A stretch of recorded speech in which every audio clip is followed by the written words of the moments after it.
नमस्कार, सुस्वागतम। कैसे हो आप सब? मुझे आशा है कि आप सब कुशल मंगल होंगे और अच्छे से तैयारी कर रहे होंगे, क्योंकि हमारी परीक्षाएं बहुत नज़दीक है और पढ़ना बहुत कुछ है। तो इस कम समय में हम कैसे तैयारी करें, सारी चीज़ें कहाँ मिलेंगी? तो आपको मिलेंगी आपके इसी चैनल पर। तो इसी के अंतर्गत आज हम पढ़ रहे हैं हिंदी साहित्य का इतिहास रामचंद्र शुक्ल जी का। और ये रामचंद्र शुक्ल जी का जो इतिहास ग्रंथ है, ये सभी परीक्षाओं के लिए उपयोगी है। चाहे आपकी नेट जेआरएफ हो, जीआईसी हो, टीजीटी पीजीटी हो, जीडीसी असिस्टेंट प्रोफेसर हो, चाहे वो किसी भी राज्य का हो, ये सभी परीक्षाओं के लिए महत्वपूर्ण है। और रामचंद्र शुक्ल जी से अगर किसी परीक्षा में प्रश्न नहीं पूछा गया तो वो क्या ही हिंदी साहित्य मतलब कि परीक्षा रही। तो यहाँ से बहुत प्रश्न पूछे जाते हैं। तो चलिए हम बढ़ते हैं, आज इसको प्रारंभ करते हैं। और डेली एक क्लास रहेगी, एक एक प्रकरण को, एक एक भाग को हम पढ़ते हुए चलेंगे और विशेष तथ्य जो रहेंगे, महत्वपूर्ण कथन जो रहेंगे, उनको हाईलाइट करते हुए चलेंगे और समझते हुए चलेंगे। तो चलिए बढ़ते हैं आगे। अब सबसे पहले हम देख लेते हैं प्रथम संस्करण का वक्तव्य। इन्होंने क्या कहा था? हिंदी कवियों का एक वृत्त संग्रह ठाकुर शिव सिंह सेंगर ने सन 1833 ईस्वी में प्रस्तुत किया था। अब ये जो इनका प्रथम संस्करण का वक्तव्य है, अब इन्होंने अगर ऐसे भी, क्योंकि एक बार यूजीसी नेट में पूछा गया था कि जो एक कथन दे दिया गया था और कुछ विशेष तथ्य दिया गया था और पूछा था ये किस प्रकरण के अंतर्गत आता है। तो ये जो प्रथम संस्करण का वक्तव्य है, यानी कि ये भूमिका है प्रथम संस्करण की। तो भूमिका को क्या नाम दिया है? वक्तव्य नाम दिया है। तो प्रश्न पूछा जा सकता है भाई, अगर एक बार पूछ लिया गया है तो ये प्रश्न पूछा जा सकता है। ठीक है, तो क्या कहा है? हिंदी कवियों का एक वृत्त संग्रह ठाकुर शिव सिंह सेंगर ने सन 1833 ईस्वी में प्रस्तुत किया। रामचंद्र शुक्ल जी ने किसको वृत्त संग्रह कहा? ठाकुर शिव सिंह सेंगर का जो था, इन्होंने 1833 में जो लिखा था उसको इन्होंने क्या कहा था? वृत्त संग्रह कहा था। उनके पीछे सन 1889, अब यहाँ पर शुक्ल जी पीछे शब्द का प्रयोग करें, यानी कि उनके बाद की बात करें, यानी कि उनके बाद 1889 में डॉक्टर जो, यानी कि अब जो सब हैं, कौन है? जॉर्ज गियर्सन ने modern vernacular literature of northern Hindustan नाम से ऐसा ही बड़ा कविवृत्त संग्रह निकाला। अब बड़ा कविवृत्त संग्रह किसको बोला है शुक्ल जी ने? ये भी आपको याद रखना है। तो बोला है गियर्सन जी के modern vernacular literature of northern Hindustan को। तो दोनों वृत्त संग्रह है। वृत्त संग्रह किसको कहा है? जो है शिव सिंह सेंगर के शिव सिंह सरोज को बोला है, और modern vernacular literature of northern Hindustan को क्या बोला है? बड़ा कविवृत्त संग्रह कहा है। काशी की नागरी प्रचारणी सभा काशी की नागरी प्रचारणी सभा का ध्यान आरंभ ही में इस बात की ओर गया कि सहस्त्रों हस्तलिखित हिंदी पुस्तकें देश के अनेक भागों में राज्य पुस्तकालयों तथा लोगों के घरों में अज्ञात पड़ी है। अब जो काशी जो थी, मतलब जो नागरी प्रचारणी सभा काशी थी, उन्होंने क्या ध्यान दिया कि जो बहुत सारी हस्तलिखित प्रतियां थी वो घरों में ऐसी ही पड़ी थी, अज्ञात पड़ी थी, और उन्हीं को क्या है, संग्रह करने का कार्य इन्होंने उठाया काशी नागरी प्रचारणी सभा ने। तो फिर क्या किया? अतः सरकार की आर्थिक सहायता से उसने सन 1900 से पुस्तकों की खोज का काम हाथ में लिया। किसने लिया? काशी नागरी प्रचारणी सभा ने। और सन 1911 तक अपनी खोज की 8 रिपोर्टों में सैकड़ों ज्ञात कवियों तथा ज्ञात कवियों के अज्ञात ग्रंथों का पता लगाया। कब तक चली थी ये? 1911 तक चली थी। 1900 ईस्वी से प्रारंभ हुई थी ये खोज। सन 1913 ईस्वी में इस सारी सामग्री का उपयोग करके मिश्र बंधुओं, जिसमें श्याम बिहारी मिश्र, जो गणेश बिहारी मिश्र, सुखदेव बिहारी, इन्होंने क्या किया था? अपना बड़ा भारी कविवृत्त संग्रह मिश्र बंधु विनोद निकाला। अब यहाँ पर 3 चीजें आपको देखने को मिली है: वृत्त संग्रह, बड़ा वृत्त संग्रह और बड़ा भारी वृत्त संग्रह। बड़ा भारी वृत्त संग्रह किसको कहा है? मिश्र बंधुओं के मिश्र बंधु विनोद को शुक्ल जी ने कहा है। आगे बढ़ते हैं, जिसमें वर्तमान काल के कवियों और लेखकों का भी समावेश किया गया है। और ये 3 भागों में प्रकाशित किया गया था। तो इन्होंने जो खोज रिपोर्ट थी मिश्र बंधुओं ने, उसका सहारा लेकर ही इन्होंने अपना मिश्र बंधु विनोद लिखा था। अब आगे बढ़ते हैं। जब से विश्वविद्यालयों में हिंदी की उच्च शिक्षा का विधान हुआ, तब से उसके साहित्य के विचार श्रृंखलाबद्ध इतिहास की आवश्यकता का अनुभव छात्र और अध्यापक दोनों कर रहे थे।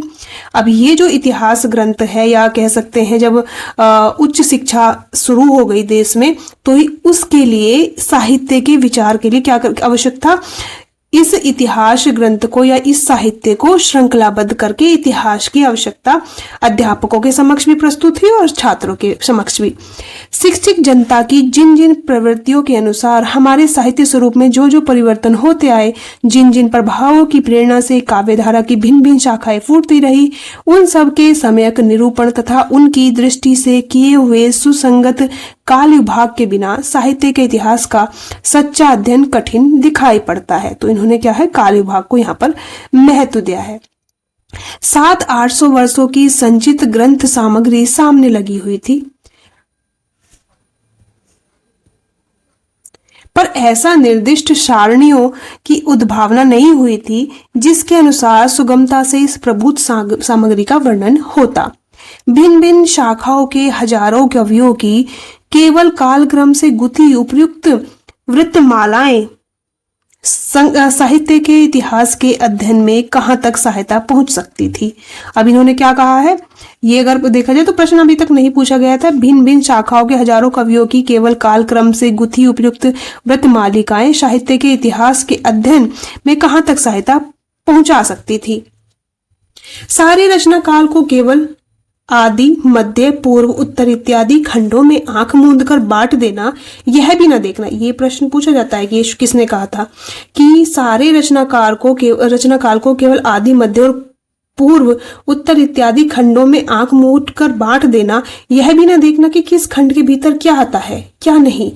किसी वृत्त संग्रह को इतिहास नहीं बना सकती, और ये तीनों इतिहास ग्रंथों के लिए कहा है शुक्ल जी ने, इसीलिए इन्होंने वृत्त संग्रह कहा है। आगे बढ़ते हैं।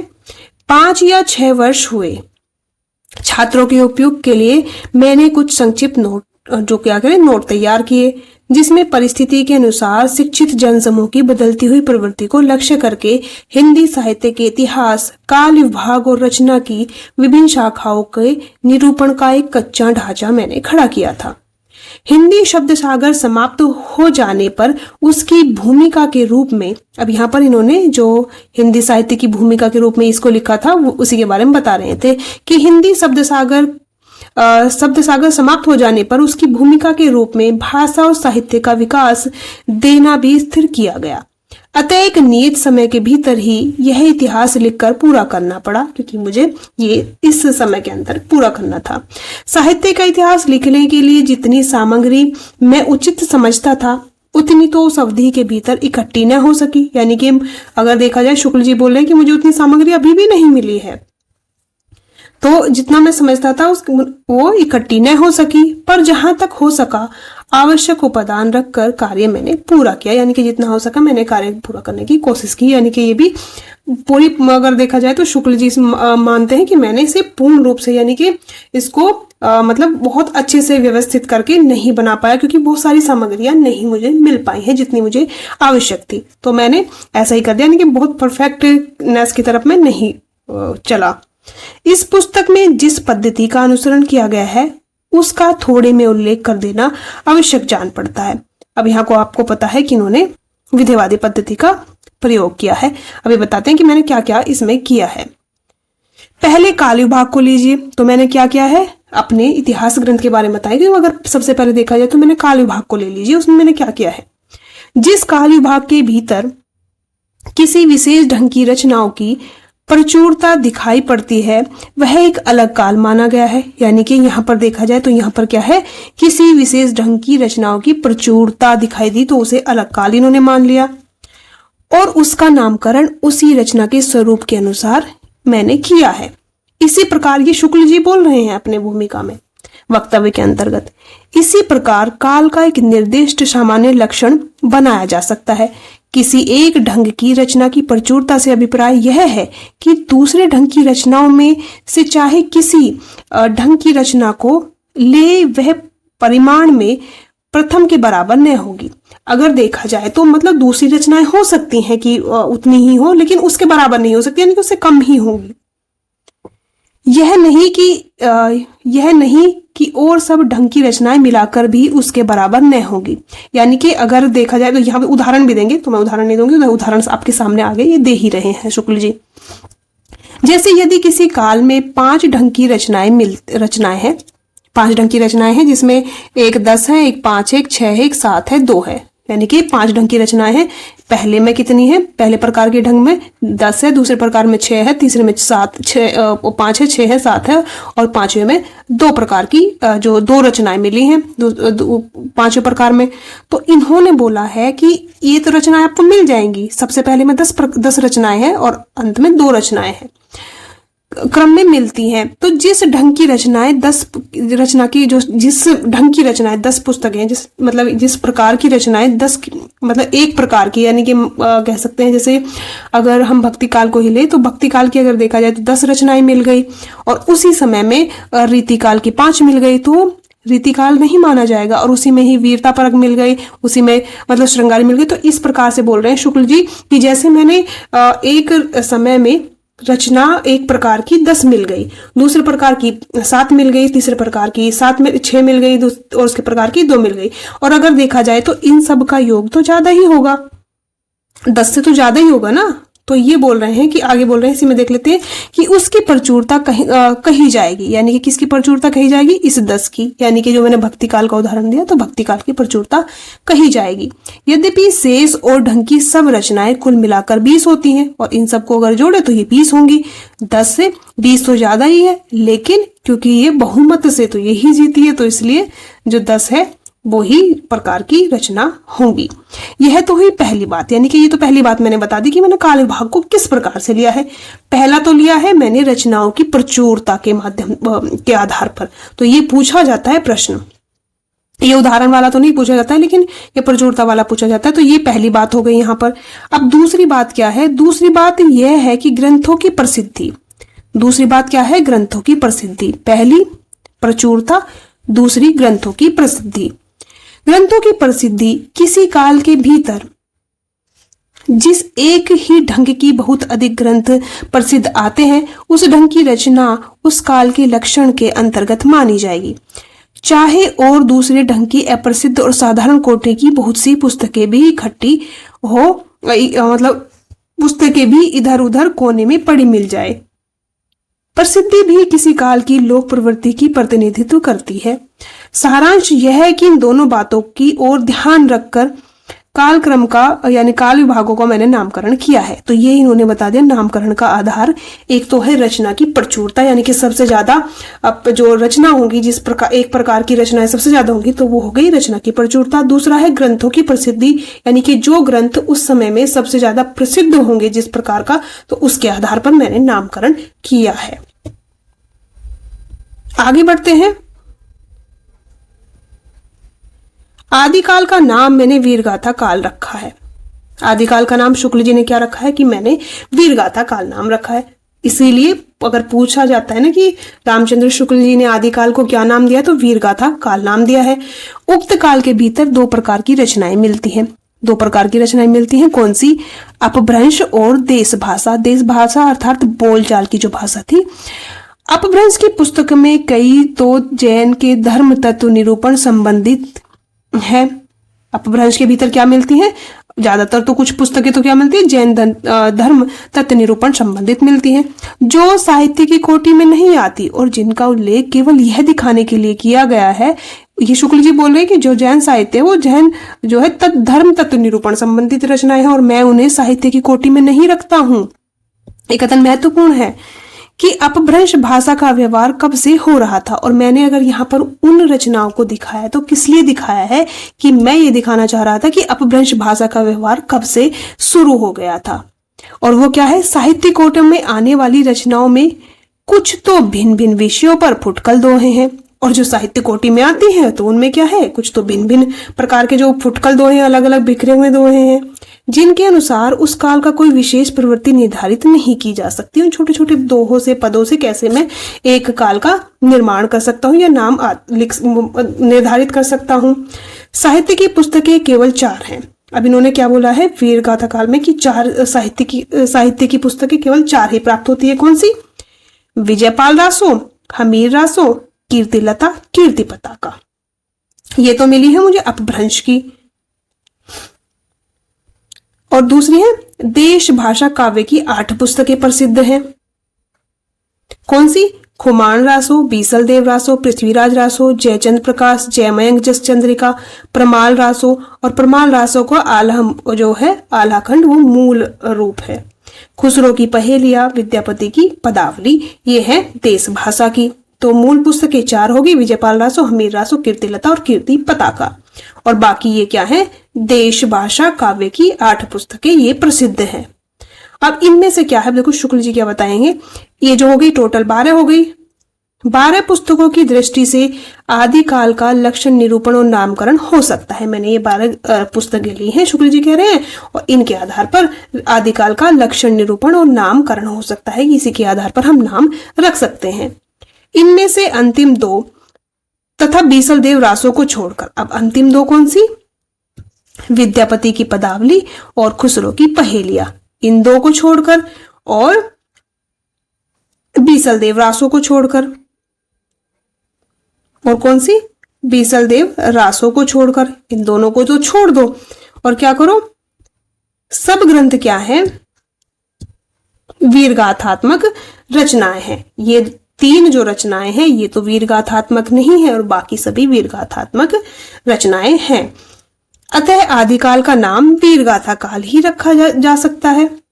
और इसी कारण क्या है, आदिकाल का नाम क्या रखा गया है? वीरगाथा काल नाम रखा जा सकता है।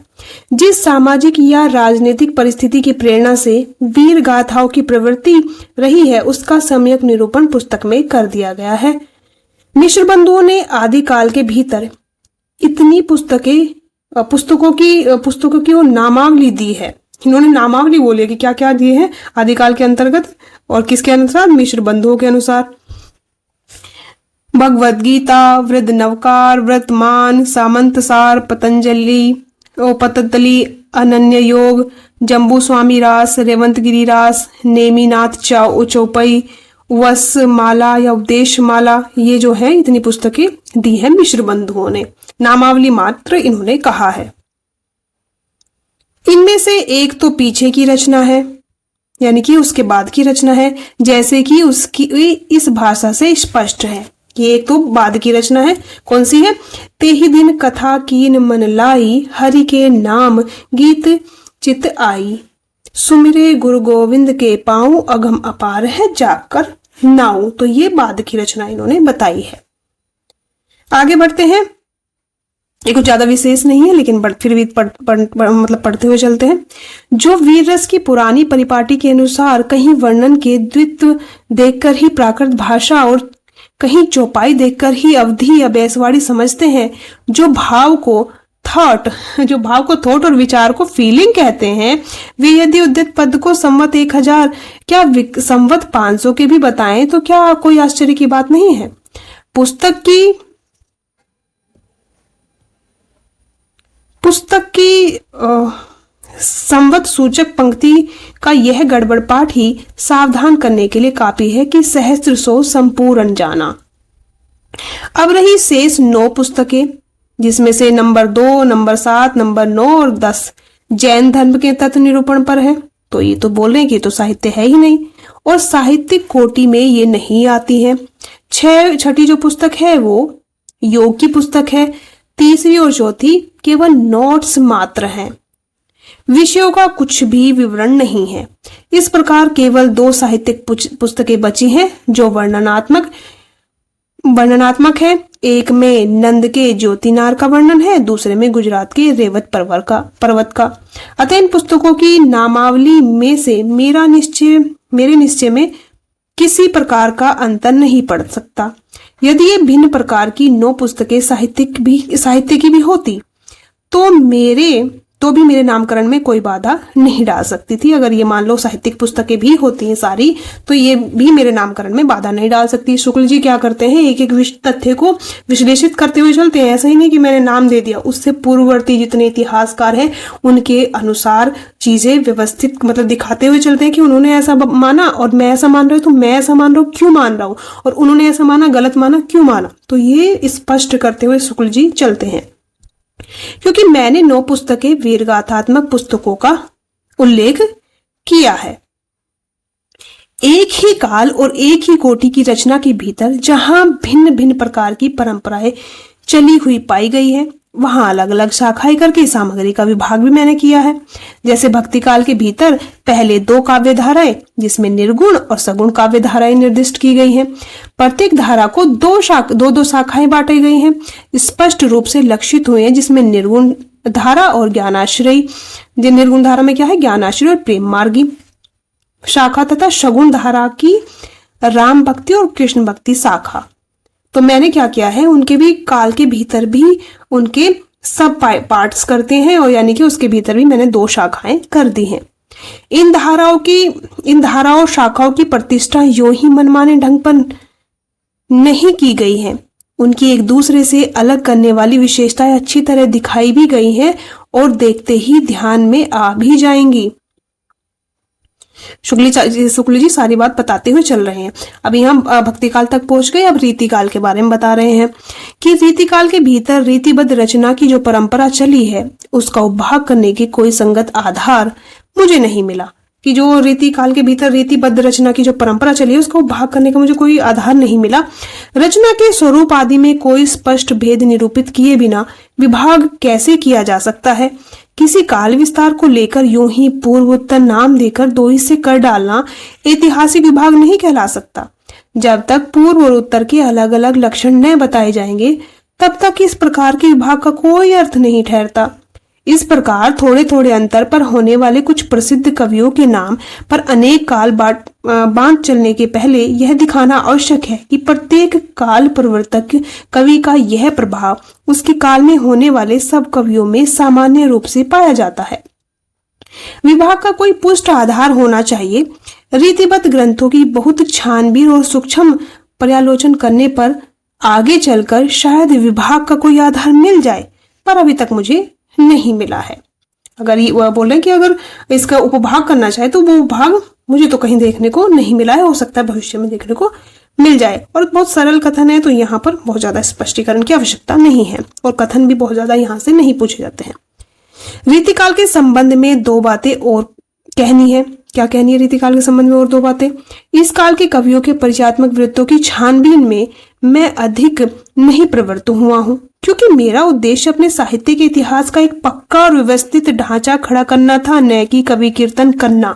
और ये कथन परीक्षा में पूछा जाता है, ऐसा का ऐसा ही उठाना कि साहित्य के इतिहास का एक पक्का, और मैं क्या है, मेरा उद्देश्य अपने साहित्य के इतिहास का एक पक्का और व्यवस्थित ढांचा खड़ा करना था, न कि कवि कीर्तन करना। और ये कथन पूछा जाता है इतना। अतः कवियों के परिचयात्मक विवरण, अब ये भी पूछा जाता है कि अतः कवियों के परिचयात्मक विवरण मैंने प्राय मिश्र बंधु विनोद से ही लिए हैं। ये पूछा जाता है इतना। ये कथन भी बहुत मोस्ट इम्पोर्टेंट है।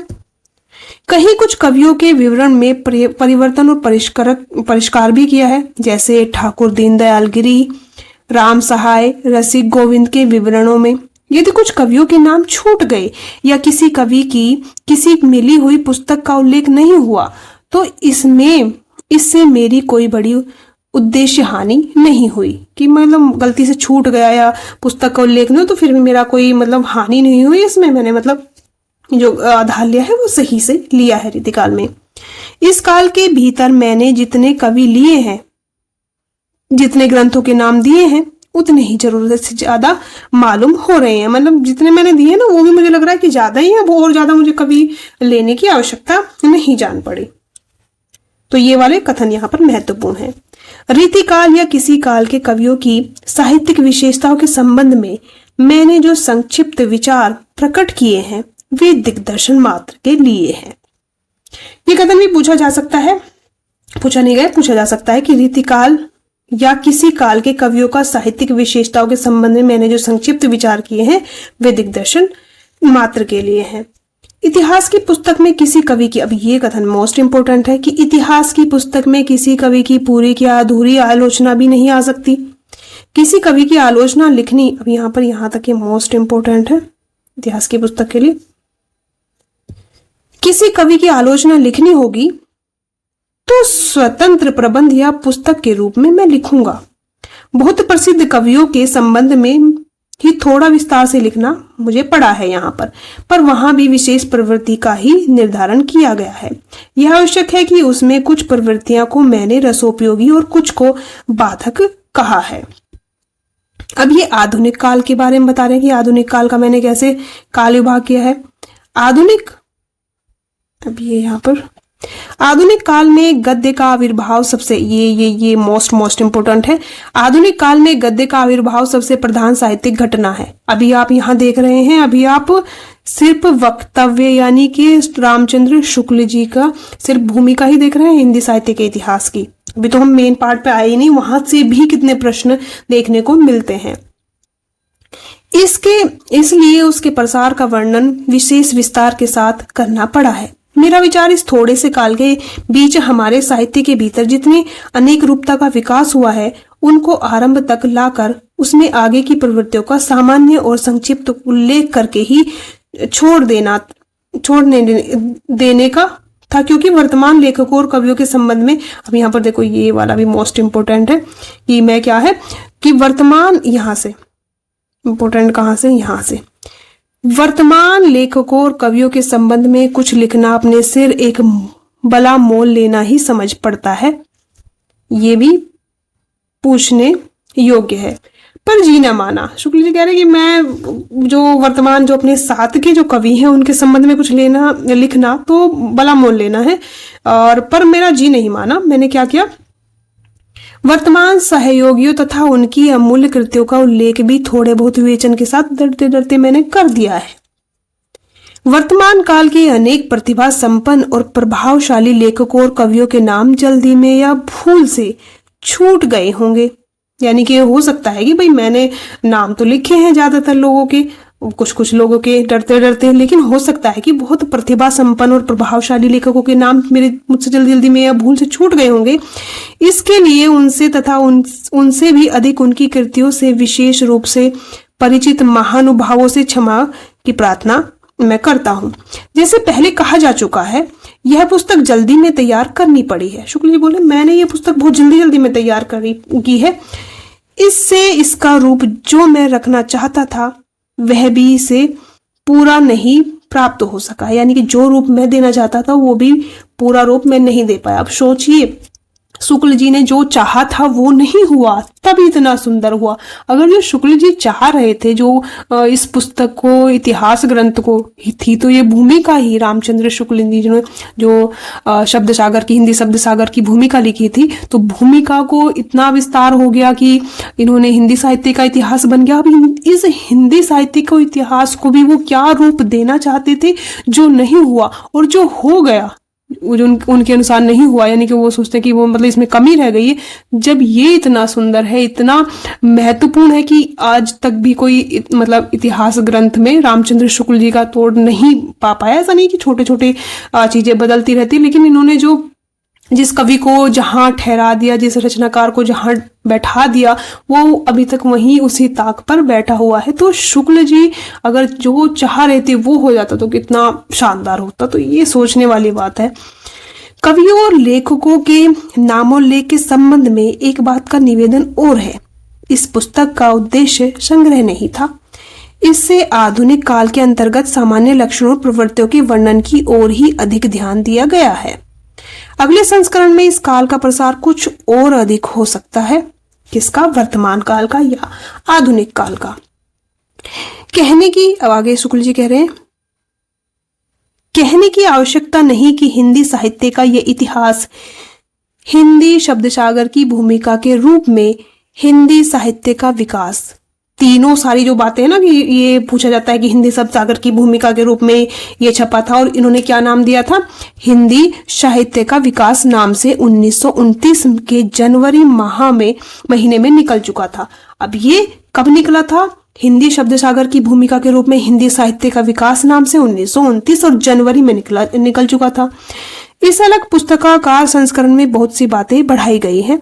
जो हिंदी साहित्य का विकास लिखा गया था उससे बहुत बातें बढ़ाई गई हैं, विशेषतः आदि और अंत में, शुरुआत में और लास्ट में। आदिकाल के भीतर अपभ्रंश की रचनाएं भी ले ली गई हैं। आदिकाल के अंदर मैंने जो अपभ्रंश की रचनाएं, पूछा जा सकता है कि शुक्ल जी ने कब ली थी, तो शब्द सागर की जो भूमिका लिखी थी हिंदी साहित्य का विकास, उसके बाद में जब इन्होंने पुस्तकाकार रूप में लिखा था तब इन्होंने आदिकाल में अपभ्रंश साहित्य की रचनाएं भी ले ली थी, क्योंकि वे सदा से भाषा काव्य के अंतर्गत ही मानी जाती रही हैं।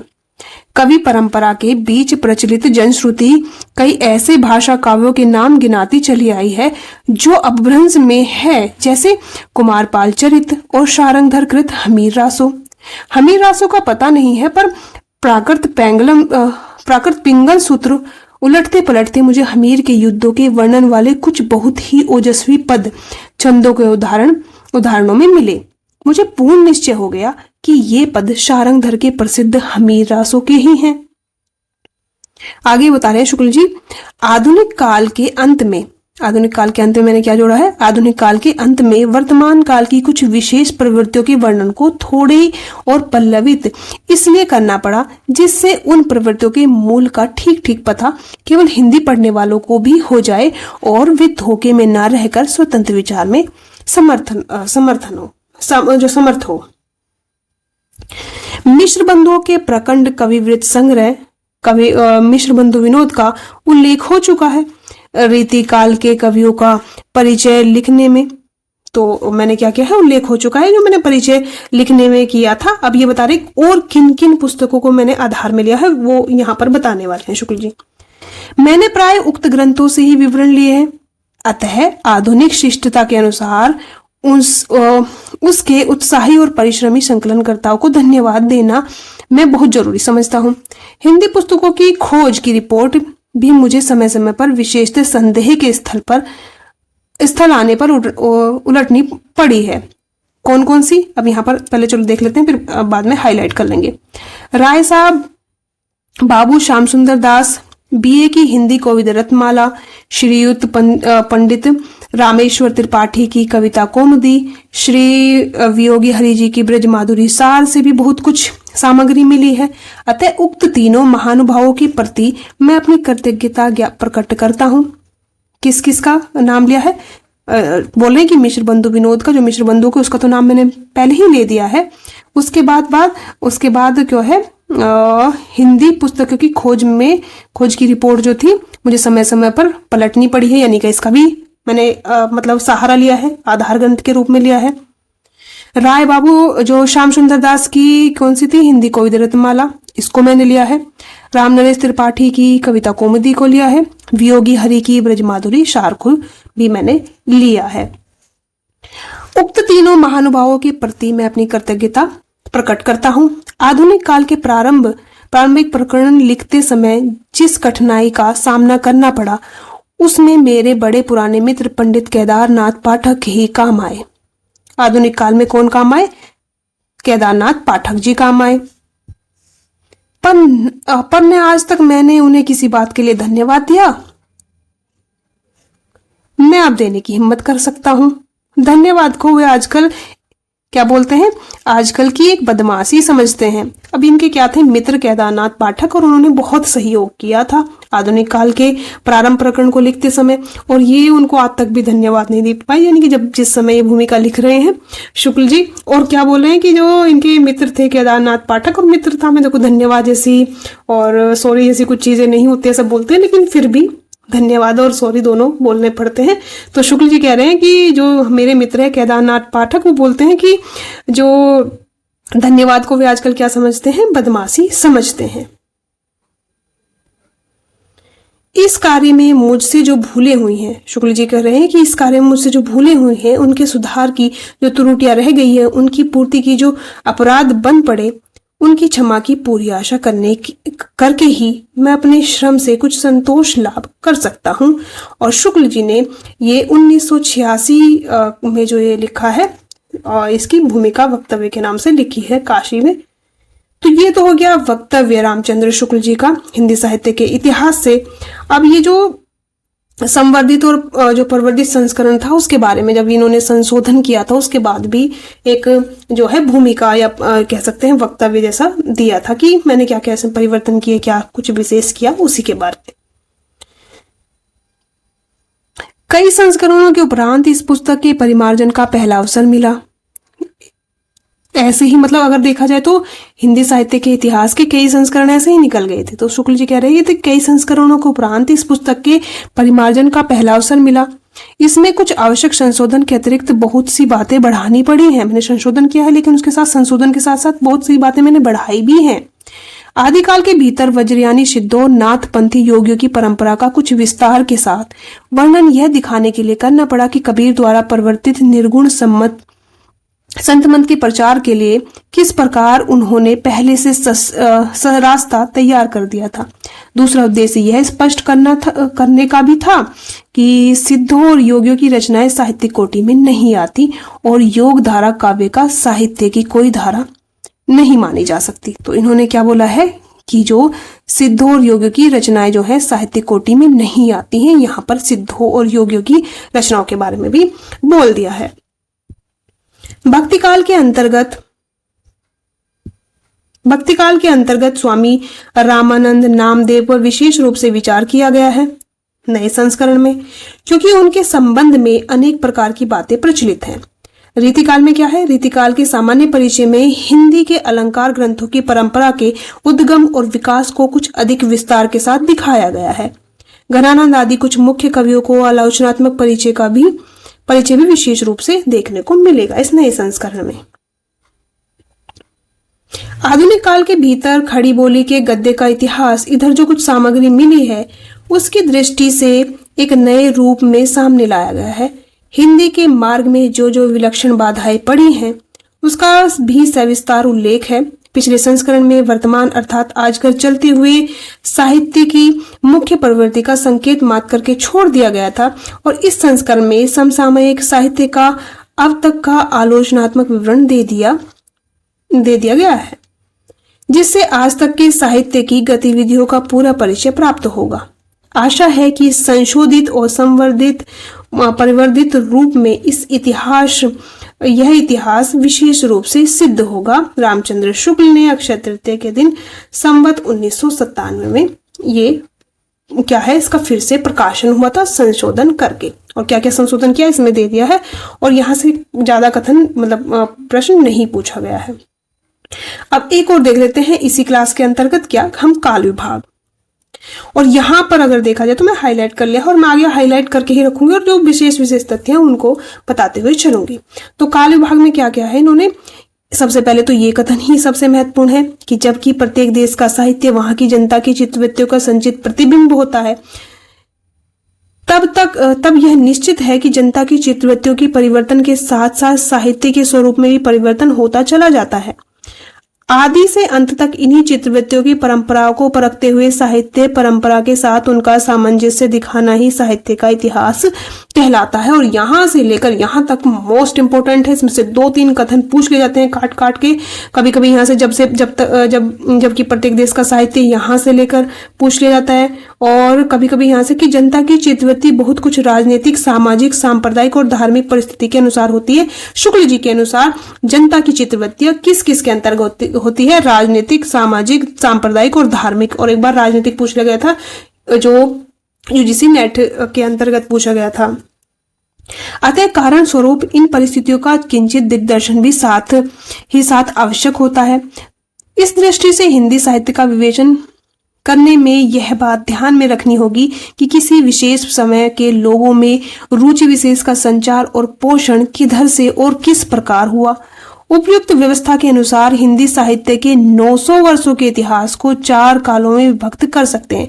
शुक्ल जी ने जो हिंदी साहित्य का इतिहास है उसके अंतर्गत कितने वर्षों के जो है इतिहास को रखा है, 900 वर्षों के इतिहास को रखा है, तो ये भी महत्वपूर्ण हो जाता है। और समय देख लीजिए, आदिकाल, आदिकाल वीरगाथा काल, इन्होंने दोहरा नामकरण किया है, ये भी याद रखेंगे। आदिकाल, इसी को वीरगाथा काल का नाम कहा जाता है। पूर्व मध्य काल, उत्तर मध्य काल और आधुनिक काल। और वीरगाथा काल भक्ति काल, पूर्व मध्य काल को भक्ति काल, उत्तर मध्य काल को रीति काल, आधुनिक काल को गद्य काल नाम दिया है।